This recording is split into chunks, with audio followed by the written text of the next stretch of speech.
자, 이제 최일만의 뒤집기로 가겠습니다. 알파경제 김종효 이사와 IBK 분당 지점, IBK 투자증권? 네. IBK 투자증권 분당 지점 정경민 팀장입니다. 어서 오세요. 네. 안녕하십니까. 네. 자, 미국 연방정부 셧다운, 발음도 어려워가지고 연방정부 셧다운, 이 간장공장 공장장 같은 느낌이 막 들어서. 자, 요즘은 이제 사이즈가 코스피가 4,000포인트가 되다 보니까 변동이 하루에 100포인트는 우습습니다. 그냥 예전에 2,000포인트 때였으면 100포인트 오르거나 떨어지면 급등 내지는 뭐 급락 뭐 어쩌고저쩌고 이렇게 할 텐데 이게 이제 당연한 이야기겠지만 백분율 자체가 달라졌기 때문에 뭐 200포인트나 한 300포인트쯤 움직여야 왜 이렇게 많이 움직이지 할 것 같아요. 그러니까 오늘도 뭐 100포인트 오르는 건 그냥 일상의 다반사처럼 돼버렸는데 자, 미국 연방정부의 셧다운 종료 임박. 타이틀은 또 이렇게 나가겠네요. 어떻게 보세요, 김종현 기자님? 네, 일단 뭐 계속 싸울 수 없죠. 뭐 그렇죠. 그다음에 40일째 지금 문 닫아놨으니까. 만약에 임시 예산이라도 중간중간에 처리하면서 했다면은 뭐 좀 더 싸울 수 있었을 텐데 이건 뭐 임시 예산도 처리가 안 되면서 계속 싸워왔었기 때문에 네. 뭐 어떤 식으로든 뭐 끝날 거라는 건 예상돼 있던 상황이고요. 설사 뭐 여기서 오늘 저녁에 갑자기 또 뒤집어져서 뭐 안 된다고 한들 그럼 뭐 연말까지 가서 완전히 뭐 정부 쪽내자 뭐 이럴 일은 없지 않겠습니까? 그래서 아마도 이건 뭐 해결될 이슈였기 때문에 뭐 그렇게 크게 문제가 되는 것 같지는 않고 오히려 제가 보는 관점에서 오늘 하이닉스나 삼성전자의 반등을 이해하는 건 결국 젠슨 왕과 마크 주크버그가 AI 버블론에 대해서 깨부신 게 아닌가.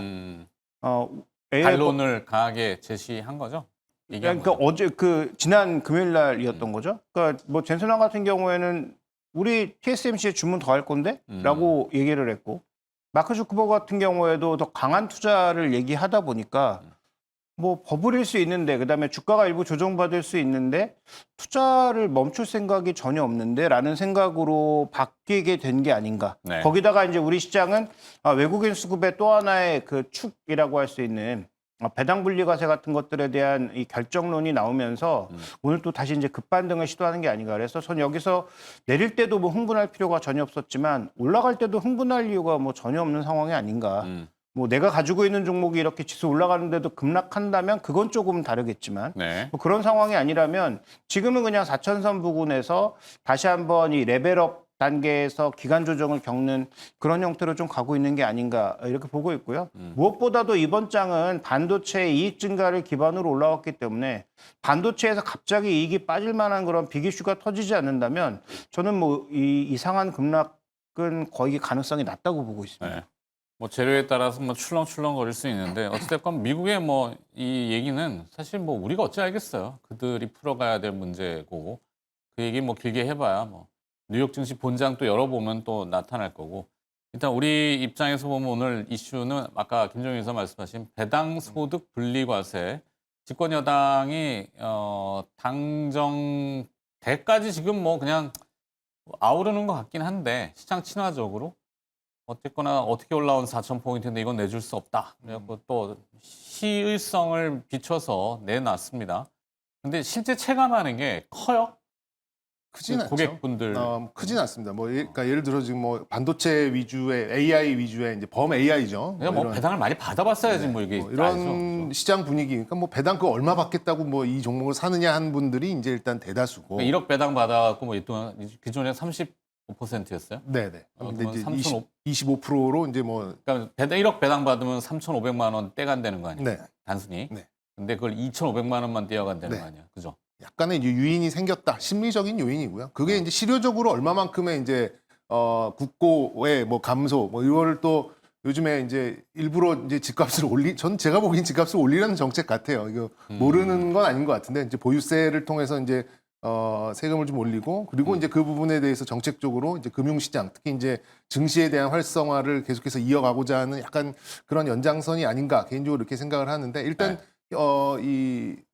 제가 이제 현업에. 100장에 있는 이제 이 상황에서 보면은 아니 그거 뭐 배당 몇 푼이나 받겠다고 지금 배당주를 사 그냥 잘 올라가는 거 그냥 뭐 반도체 AI 뭐 시세 이런 쪽으로 차익 가자. 내리는 게 낫다. 네, 이런 쪽으로. 그래서 저는 지금 물론 이제 이 주제가 좀 배당으로 잡혀 있습니다만 이 자체를 좀 뒤집어서 굉장히 이제 낮은 기대 수익률로 가시는 분들이 아니라면 사실 많이 계시진 않아요. 난 올 연말까지 뭐 3.5에서 5%만 낼래 이렇게 하면서 주식시장에 계시는 분들 많지는 않거든요. 사실 네. 거의 없다고 봐야죠. 그러니까 근데 이게 외국인한테도 해당이 되나요? 저도 세법을 정확히는 세무 전문가가 아니라서 외국인들은 속지주의로 여기서 배당 받으면은 떼놓고 가게 되나?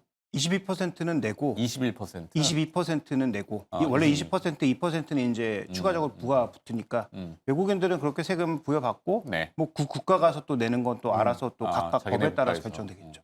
근데 그들 입장에서는 와 이게 대단한 호재다라고 받아들이기에는 근데 그 우리랑 그 대만 밸류에이션 비교할 때 가장 먼저 비교하는 게 코스피 배당 수익률이 2%가 채 안 되고 대만은 4%가 넘었으니까 물론 그것도 과거 얘기긴 합니다만 네. 근데 지금도 대만도 계속 배당을 계속 끌어올려서 배당 수익률이 그래도 아직 우리나라보다는 높습니다. 네.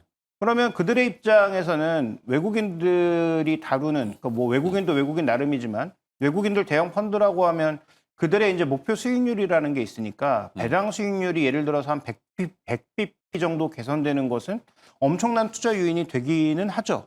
그래서 그런 차원에서 법이 결정되는 것 이것은 저는 뭐 큰 의미가 있다고는 보고 있고 그다음에 네. 외국인 세금의 민감도는 아무래도 국내보단 떨어질 수 있는데 국내 이 법을 바꿈으로써 두 가지의 신뢰를 얻지 않나. 첫 번째로는 한국 정부가 약속을 지킨다라는 어떤 그런 신뢰, 그러니까 금융시장에 대한 신뢰가 생긴다라는 것 하나와 그다음에 두 번째로는 그동안 대주주들이 배당을 안 했던 가장 결정적 이유가 내 돈 내 맘대로 그냥 금고처럼 넣어두고 쓸 수 있는데 배당을 네. 왜 하냐. 이게 이제 가장 기본적인 왜냐하면 배당을 하면 절반을 줬어야 되니까 49.1%를 내야 되는 거 아니었어요? 원래는 그 합산과세를 하면 종합과세를 네네. 하면 49.5%를 내야 되는데 이거를 27.5%로 낮춰주는 것만으로도 분명히 증가되는 효과는 있을 것으로 보이니까 아마도 이 두 가지 요인이 지금 뭐 증시를 조금 변환시켜주는 변수라고 봐야 될 것 같습니다. 항상 요맘때 되면은 몇 년 동안 이어졌던 게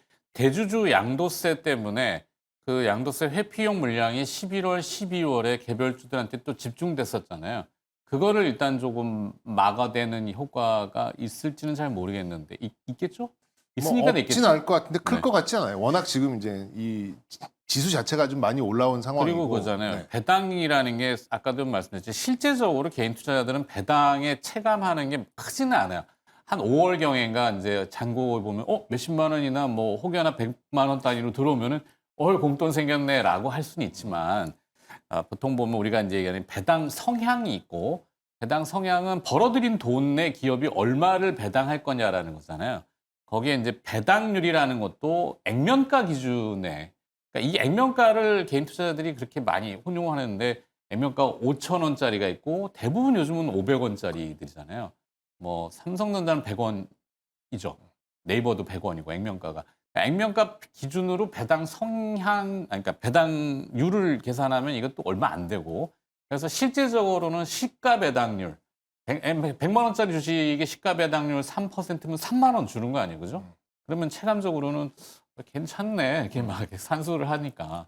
그러니까 이게 나눠져 있기 때문에 막 뒤죽박죽 헷갈리는 분야도 있잖아요. 네, 네. 그렇죠. 뭐 그건 뭐 어쩔 수 없는 뭐 부분이 그래서 아닌가. 내가 정해놓은 거, 제가 정해놓은 건 아니죠. 그러니까 일단은 뭐 이게 수치적으로 이렇게 뭐 배당 투자를 하시는 분들도 계세요. 배당 뭐 성향, 배당 수익률 대비 뭐 ROE는 얼마 이상으로 해가지고 이게 뭐 꾸준하게 한 번 배당하는 게 아니라 꾸준하까 그렇죠. ROE라는 거는 어쨌든 내 자본을 얼만큼 돌려받느냐의 개념이잖아요. 그러니까 요거를 놓고 기준을 삼아서 역시 이제 배당 수익률보다는 ROE가 높아야 매년 일정 부분 돈을 벌어들인 돈에서 얼만큼 배당을 하느냐 이제 이 연속성을 가지고 이제 밸류에이션을 해서 뭐 지금 주가가 높다 낮다 뭐 굉장히 이제 어렵게 들어가는 이제 이런 부분은 좀 있습니다만. 근데 이제 미국 같은 경우는 사실 벌어들인 돈을 배당보다는 자사주 매입해서 태워버려서 네. ROE라고 하는 자기 자본 이익률을 끌어올리잖아요. 그렇죠. 그러니까 주가가 자꾸 반응하니까 시세 차익으로 네. 먹는 게 더 낫다. 그렇죠. 어떤 게 맞다 틀리다는 할 수 없는데 우리는 지금 두 가지를 같이 하려고 하나?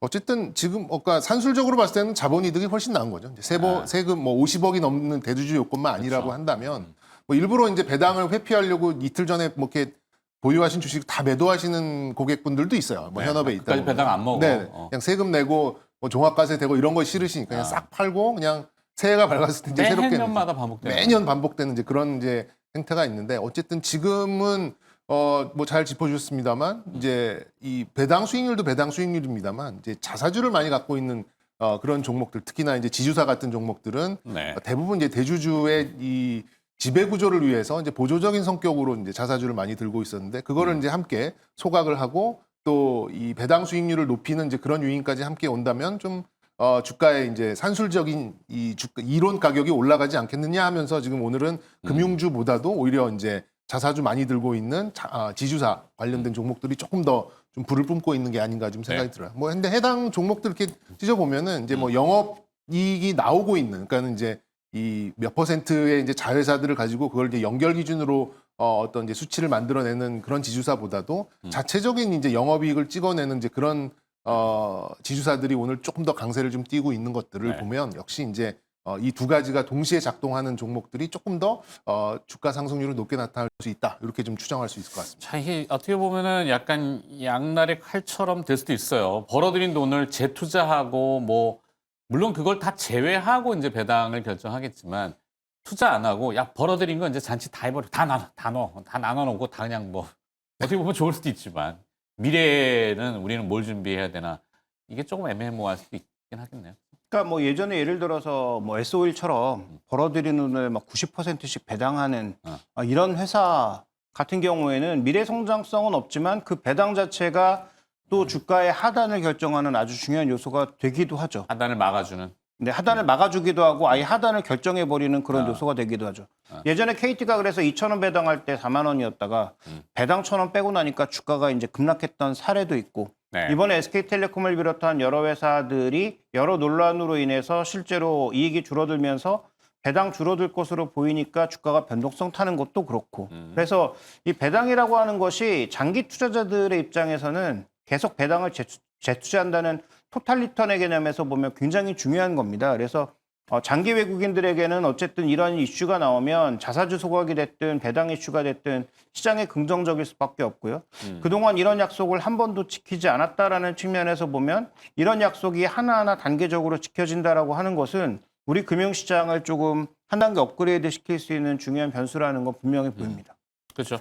배당 많이 해주면 좋긴 하지만 그것도 약간 생각은 해봐야 될 문제인 것 같고 어쨌든 배당을 하려면 많이 벌어야 되잖아요. 잘 벌고 나누는 것도 뭔가 좀 합리적이고 그다음에 재투자나 기업의 미래를 위해서 뭔가 설계한다든지 이런 게 잘 순환돼서 시장을 설득하면은 그 주가는 그 값어치를 다시 받는 건데 어찌됐건 버는 거 3분기 호실적에 대해서 얘기를 좀 해봐야 될 것 같은데요. 뭐가 다시 당연히 반도체가 제일 많이 벌었고 가장 3분기로만 놓고 보면은 이제 소위 말하는 주도주들이 다 많이 벌었어요. 네. 뭐 반도체, 방산, 전력기기, 조선 뭐 이런 쪽이 좀 많이 좀 벌었기 때문에 그렇다고 해서 돈을 많이 벌었다고 해서 배당을 많이 하는 거는 아닙니다. 왜냐하면 이제 매년 배당 성향, 배당률 이런 것들이 좀 정해져 있기 때문에 네. 극단적인 예를 들어서 제가 이제 뭐 배당 투자 고객 설명 오면은 제가 이제 좀 상담을 했을 때 하는 게 이제 맥쿼리 인프라라는 이제 일종의 펀드 같은 종목인데요. 네네네. 이 종목은 매년 760원을 배당을 해요. 금액으로 6개월에 한 번씩 380원씩 두 번 하면 지금 단순히 놓고 봤을 때 지금 11,000 뭐 한 300원쯤 되니까 단순히 놓고 보면 한 6% 중후반. 시가 배당률로. 네, 뭐 요즘은 이제 거의 시가 배당입니다. 이게 그 액면 배당률이란 단어 자체도 좀 없어졌어요. 이제 그 옛날에 이제 액면 배당률을 많이 썼는데 어쨌든 맥쿼리 인프라라는 이제 이 종목을 가지고 이제 제가 설명을 많이 드리는데 이거는 성장성 없습니다. 대신 벌어들이는 이익은 나라에서 보증을 하기 때문에 거의 일정해요. 한 3천억 중후반 정도를 매년 벌어들이는데 번 돈 다 배당을 합니다. 이제 그 양날의 검에서 이제 성장성이 없는 거죠. 그러니까 주가가 오를 일은 없는 거예요. 다만 이 시중 금리 대비 배당에 대한 경쟁력이 어느 정도 있느냐, 프리미엄을 어느 정도 받느냐, 약간 채권 같이 이렇게 흘러가는 그런 것들이 뭐 좀 있기 유료화 때문에. 도로 이런 데 많이 투자했던 그렇죠. 거 아니에요? 뭐 지나갈 항만, 때마다 몇백 원씩 우리가 항만 내고. 유료 고속도로, 민자 고속도로 뭐 이런 거 이제 투자를 하는데 이제 근데 그런 거죠. 그런 자본들이 사실 지금 필요한 게 우리 전력 설비 엄청 네, 얘기하잖아요. 그런 거죠. 그런 쪽에 좀 그래서 SOC의 일환으로. 이걸 배당하지 않고 이 유보한 돈을 가지고 이제 뭐 증설을 해가지고 더 큰 이 뭐 매출을 찍어내거나 영업이익을 만들어내거나 이런 쪽으로 갈 것인가 아니면 그냥 맥쿼리 인프라처럼 번을 다 그냥 나눠주고 성장성 없이 그냥 매년 딱 정해진 이제 그 배당금만 가지고 어떤 시장에서의 가치 평가를 받느냐 이제 요 차이로 볼 수 있는데 지금으로서는 시장이 이렇게 어떤 배당 많이 주는 종목, 뭐 자사주 많이 소각하는 종목 이걸 딱 찍어서 적정 주가 얼마 이렇게 가는 시장이 아니잖아요. 전체적인 이 유동성을 가지고 시장이 이제 큰 움직임을 보이고 있는 이런 상황에서 이제 시장의 내 계좌가 어느 정도 부응을 하느냐 이런 걸 좀 맞춰가는 거기 때문에 뭐 오늘 주제랑은 조금 틀어질 수 있겠습니다만 너무 네. 이렇게 배당 수익률 몇 프로, 연말까지 기대 수익률 몇 프로 여기에 이렇게 너무 좀 매몰되지 않으셨으면 좋겠다. 그리고 배당 고 몇 프로 받으려다가 잘못 고점 잡으면 진짜 한 6개월 정도 고생한 경우도 저는 많이 네. 봤거든요. 그래서 배당이라는 주제에 너무 이렇게 매몰되지 않았으면 좋겠다라는 말씀도 좀 드려보고 싶습니다. 확 찬물을 끼얹네. 네. 이거 뒤집기잖아요. 코너 제목이. 주제를 한번 뒤집어 봤습니다. 알았어요. 김정희 기사는 오늘 사실 뒤에 뭐 유통도 좀 준비하신 것 같은데 유통업종 실적 이런 걸로 묶어가지고 뭐 기업들을 조금 열거해 주시면. 그 유통업종 최근 들어서 현대백화점 뭐 그다음에 신세계 생각보다 굉장히 퍼포먼스 좋게 올라가고 있는데요. 핵심은 두 가지죠. 우리나라 사람들이 갑자기 소비가 늘어날 리가 없잖아요. 근데 최근에 지표를 보면 점포당 매출액이 꽤 많이 올라가고 있습니다. 그 핵심은 외국인이죠. 외국인들이 와서 거점 지역 주변에 있는 백화점에서 외국인 관광객들. 네, 소비를 많이 늘렸고 뭘 샀느냐? 비싼 거 샀습니다. 명품 이런 거. 왜냐하면 당연히 세금을 소비세를 안 받을 수 있으니까 네. 뭐 자기의 나라 가서 다시 세금 낼지 모르겠습니다만 어쨌든 그와 관련된 제품들을 사면서 객단가도 올라갔다는 거죠. 그러면서 지금 가장 이제 그 뭐라고 그래야 될까요? 그 골칫덩어리였던 이 면세는 공격적으로 구조조정을 했습니다. 네네. 그러니까 적자 내던 거 강력하게 구조조정하고 그다음에 외국인들 와서 마진이 좋아지다 보니까 이익이 급격히 좋아지는 거죠. 네. 그래서 내년도에 대한 이익 관점으로 봤을 때 신세계도 여전히 뭐 PER 한 12배 정도. 그다음에 지금 현대백화점 같은 경우에도 PER이 굉장히 낮은 수준에 잡혀서 내수 위주의 종목군들보다는 이렇게 외국인들이 와서 무언가 붐업을 시켜주는 종목군들에 대해서는 관심이 좀 필요하다라고 보고 있고요. 배당도 연간 계속 꾸준하게 주고 있는 아까 맥쿼리 인프라도 말씀해 주셨지만 뭐 제일기획 같은 종목도 배당 꾸준하게 한 1,200원 정도 주고 있거든요. 네. 그러니까 주가가 2만 원 정도에서는 계속 탄력적으로 반등을 하는 겁니다. 그래서 이런 종목군들은 저는 여전히 좀 관심 가지고 볼 필요가 있지 않느냐. 유통 쪽에서는 아무래도 면세점 레버리지가 더 클 것으로 기대되는 신세계 같은 종목이 좀 더 낫지 않나 이렇게 보고 있습니다. 네. 연말 소비 시즌 또 미국의 또 추수감사절 우리나라도 뭐 이제 성탄절 이런 쪽이 다가오니까 유통업종. 네. 신세계백화점 아마 크리스마스 전광판이 뭐 오늘부터인가 튼다는 것 같은데. 아 그런가요? 그건 몰라. 못 들었고. 뭐 저는 이제 다른 종목보다는 이제 그 더 현대에 대한 이제 그 실적 분석 이렇게 쫙 했던 이제 그런 좀 그 리포트를 좀 봤는데 확실히 뭐 많이 올라오긴 왔어요. 외국인들이 와서 이런저런 쇼핑을 하면서. 근데 예전과 확실히 달라진 거는 예전에는 이제 그 쇼핑을 목적으로라기보다 그러니까 예전에는 쇼핑을 목적으로 들어오다 보니까 이제 면세점 뭐 이런 쪽에 매출이 많았었는데 이제는 그냥 한국을 관광하다가 들려서 이제 이 쇼핑을 하다 보니까 백화점들의 어떤 영업이익률 상승세가 상당히 좀 많이 올라왔습니다. 특히나 이제 현대백화점 같은 경우는 거의 분기 900억 가까운 영업이익을 찍어내는 정도라면 이거는 이제 단기적이나마 좀 성장성을 어느 정도 좀 볼 수 있는 그런 부분 뭐 대충 봐도 한 돈 10만 원 정도는 가지 않을까 뭐 이런 생각을 할 정도로 그게 올라오니까 롯데쇼핑, 뭐 신세계 이런 종목도 좀 함께 올라오는 이제 그런 상황이거든요. 또 배당도 또 많이 주는 이제 그런 섹터다 보니까 저는 뭐 시즌 한정적인 어떤 강세 여기에 대해서는 어느 정도 수긍할 수 있지 않나 이렇게 말씀드릴 수 있겠습니다. 종목을 찍어주세요. 저는 현대백화점을 보고요. 아까 이제 배당과 뭐 이 자사주 소각 뭐 이런 것들을 봤을 때는 여러 가지 요인들 영어로 된 지주사들을 좀 좋게 봤는데 그 중에서 저는 LS 한 종목 좀 말씀드리겠습니다. 네. 이게 유통 유통 아니고 아까 했었던 주제. 배당하고 그다음에 자사주 관련돼서 이제 LS 그리고 유통 관련돼서는 저는 뭐 현대백화점이 가장 좀 지표 종목이 아닐까 이렇게 좀 보도록 하겠습니다. 앞서 배당 관련된 이슈로는 LS 그다음에 유통 쪽의 호실적이 기대되는 거는 김종현 회사랑 겹치는 현대백화점. 네. 신선하지는 않는데. 근데 뭐 종목들이 굉장히 한정적이기 때문에 근데 그래요? 요즘에는 이제 저희 브로커들 사이에 이런 얘기가 있어요. 뭐라고? 신고가를 찍는 대형주는 지옥에 가서라도 매수를 해야 된다라는 이제 그런 얘기가 있는데 네. 지금 유통 종목들 그리고 영어로 된 지주사 종목들이 약간 그런 위치에 있거든요. 네. 그러면 시장에 이게 뭐 50조, 60조에 달하는 거래 대금 이 유동성을 믿고 신고가를 내는 대형주 한번 좀 기대를 해보셔도 좋지 않을까 싶습니다. 효과를 내는 대형주. 네. 그러니까 지금 이렇게 종목 딱 찍어서 소형주로 막 상한가 한번 갔어요. 뭐 이런 거는 이게 앵커께서 이제 맨날 중요시하는 그런 사실 장이 인덱스를 판단했을 때 네. 지수가 오늘 4,100은 아직 못 넘었지만, 그래서 4,100, 4,200이 이제 하이였잖아요. 그걸 뚫고 만약에 진행하는 형태라면은 대형주 그냥 따라가야죠. 뭐 지옥이라도 가서. 네. 근데 이제 그게 아니고 어디 또 걸리고 내려와서 4천 중심으로 왔다 갔다 하는 박스나 기간 조정 이렇게 예상한다면 개별주 아닐까 싶어서 후자였으면 좋겠어요. 저는 뭐 좋다 나쁘다는 아니, 모르죠. 근데 4천에 개인, 이렇게 개인 투자자들이 이제 좀 박스권이면 좋겠죠. 약간 박스권 아닐까 싶어서 네. 저의 생각입니다. 그러니까 토론을 해보자는 얘기죠. 뭐 싸우자는 얘기는 아, 아니고. 네. 종목은 하여튼 그래서 그 네, 네. 정도로 정리. 알겠습니다. 자, 최마의 뒤집기였고요. 오늘 또 김종효 이사와 정경민 팀장이 함께 수고해 주셨습니다. 두 분 고맙습니다. 네.